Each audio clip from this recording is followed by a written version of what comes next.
Hey guys, if you like the videos, please like and subscribe and share it to all your friends that might be interested in bench rest or just shooting in general. Thanks. Hi guys, back with another video. Today I wanted to show you how I seat my bullets and what's going on with that. Got two scales. I use this Frankford Arsenal just to drop my load, to get it close, and then I fine tune my loads on my A and D scale. And I know guys got fancy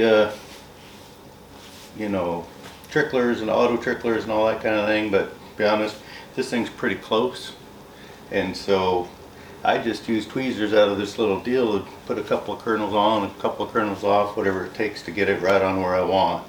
Now today I'm not using that scale. All I'm doing is making some Fireforeman loads. So I just turned some necks on some 284 brass, and so I wanted to just do Fireforeman loads. Talking about Fireforeman loads, I don't know about the rest of you guys, but I learned my lesson when I first started is whatever you do, don't put a max load in a Fireforeman load, especially if it's like a 6BRA load. You're Fireforeman from 6BR to 6BRA. Your max load in like a 6BR with Varget typically somewhere around 29, something like that. Well, if you plop that in there and then go try to Fireform with that, it doesn't work well. I pierced primers and all kinds of stuff before I learned my lesson that you need to drop down a couple of grains. So like 6BR to 6BRA, I typically Fireform around, if I'm using Varget, like 26 grains of Varget is a nice easy load. It doesn't pierce primers, it doesn't overstress anything. I don't know why Fireforming a brand new case creates so much extra pressure. I just know it does. I don't know why, but learned my lesson. Just drop the load down 2 or 3 grains, Fireform, do your thing, get the shoulder bumped out where you want it, and then go to maxing your loads out and trying your powder test after that and creep up to your limit. But yeah, don't do it on a Fireforeman load. I hear guys all the time, they're out there shooting matches, Fireforeman and all this kind of stuff, and I don't know. I guess you could Fireform and shoot a match if you're shooting way less. Maybe you can find a node download that works for you. You can maybe do pretty good, but I wouldn't be trying that with a max load. It doesn't do well. It stresses everything out, and you certainly don't want to ruin your brand new brass that you just spent all the time turning necks on. But anyway, I wanted to show you this new amp press that I got. I actually won that at the Nationals this year for winning the 600 and 1000. They gave me this brand new amp press. It's like from the same company that makes the amp annealer.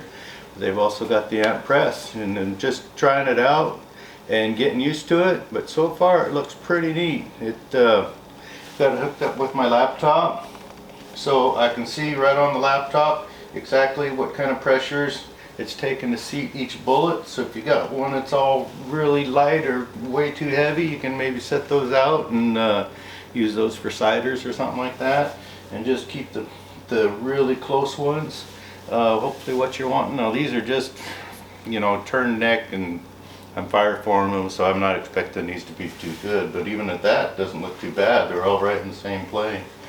But it's just another tool that a guy can use to try to get consistent neck pressure. I mean, it's so important to have consistent neck tension and neck pressure on each and every shot. If you got one that's seating really hard, the next one just falling in the case, I mean, your shots are going to be all over the place. I've been using this simple press here from 21st Century for the last few years, and I've done it all by feel. If something was really light, I would set it aside, or something was really heavy to push in, I would set it aside. But now with this cool unit that they gave me as a prize, I'm just getting my feet wet with it, but it really looks cool. You've got the graph, and then you've also got the actual force listed in pounds or whatever kind of force that it's listed there. It says terminal force, and it gives the numbers for each and every bullet. So so you can compare and you can try to, you know, get all of your shots exactly the same. So it's a pretty neat unit. I can show you how it works. Once you've got it all set up, I've got it set up Bluetooth, so there's no wires going back and forth, and it's got an auto scale on it. So as soon as I put the die on there, it automatically goes. I don't have to push start or anything. It just works all on its own. So let me see if I can get one to go for you. Simple as shove it under there, and voila, it seats my bullet. And the one in red on the computer is the one it just did. That one.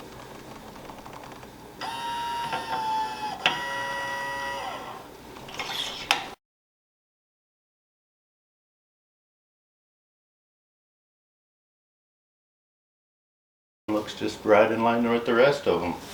So it looks pretty cool. Something that I need to play with more, to get all, you know, to test between different brass and different neck tensions and all that kind of stuff, to see if I can get my stuff coming out really close. You know, I think that neck tension, if you can get that really close and really work it in with good mandrels and dies and, you know, all that stuff, to get everything exactly the same, I think it'll help in the long run. I really do.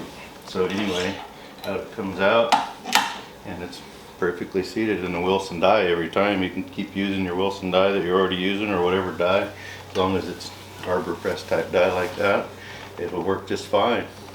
So it's just all ready for fire forming there. But yeah, this is a lighter load that I'm using today. I don't really want to get into talking about how much powder and all that kind of things, and God, who knows, you know, somebody misinterpret what I say and then, you know, blame me for going out and blowing themselves up. All I know is when you use this stuff, always start light. You know, there's all kinds of books out there that tell you where a safe load is and all the way up to max load, and my max load is the bolt handle. You know, when I'm lifting it up and it's free and easy, I know I'm good. But as soon as I feel that bolt start lifting hard, I know that's getting to me max pressure. I don't want to go any farther than that, especially in bench rest. In bench rest, you got to have a fast bolt going. If you watch my video of me practicing and getting 5-shot round, you know, rounds off there, then, you know, it's got to cycle smooth and easy. And getting way up in there in those higher velocities, I don't know if it's really helping you any. But I'll try to do some close-ups here so you can see the press. That amp press is pretty darn cool. I'm thinking I'm really liking that one. A lot of things out there in the market that they're pimping out there, I'm not really so sure. I don't want to waste the money. I'm not so sure about that one, but it's nice to have. It really is. I think it's going to really help in the long run. Like I said, I'm just getting started with it. I figured out how to get it all set up, and I'm really liking what I'm seeing. It take guesswork out of it. You know, me feeling pressures, was that exactly right or wasn't it? You know, yeah, I can see it right on the computer exactly what the force was to put in there. So hopefully I can play with that, and I can test different brass and different neck tensions and different all kinds of stuff to see if I can find the sweetest stuff. So that's what I do. I like testing all the time. I think I like testing just as much as I like the matches. Just trying to get stuff better all the time. It's part of the stuff that intrigues me about this is, you know, trying to just keep creeping up. That's another thing I wanted to mention that I haven't mentioned before. When you first start shooting bench rest or any other competition for that matter in shooting, I would highly recommend you just compete against yourself. I mean, if there's guys that have been doing this for 20, 30 years and they're just light years ahead of you, don't worry about those guys. You know, if you're shooting whatever size group, if you're shooting a 5-inch group today, well, the next time you go out, try to shoot that just a little bit more. Try to go, you know, for a 4.5 the next time. Just keep trying to better yourself. Don't worry about the rest of the guys, and you'll stay positive and you stay motivated if you're improving all the time. But if you're comparing yourself against the best on day one, boy, it's going to be highly disappointed. Boy, I remember the first match I ever went to, and yeah, a 600-yard match, and I'm out there shooting my 7-inch groups, and these other guys are shooting 2-inch groups, and I was just like, wow, you know. But, you know, a guy gave me the same advice. Don't worry about what these other guys are doing. Just try to improve yourself, little by little by little by little. And that's what this is all about. Me trying new things. I mean, why am I turning new case bracket? I just won the nationals. Why am I turning new stuff? Because I get these ideas in my head and I want to go try them, you know, and different reamer ideas I get, and different brass ideas, and different neck tension ideas, and different seating ideas, and all these types of things. It's just fun to go out and test them. You know, most of my ideas aren't any good, but you know, once in a while I come across something that shrinks that group just a little bit more, and it just kind of puts a big old grin on my face, gets me back out there trying some more. So don't know if any of that helps anybody out there, but that's what I'm doing today.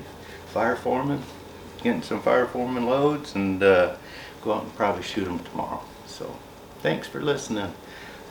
If you like the videos, subscribe, like, share, all that good stuff. Thank you.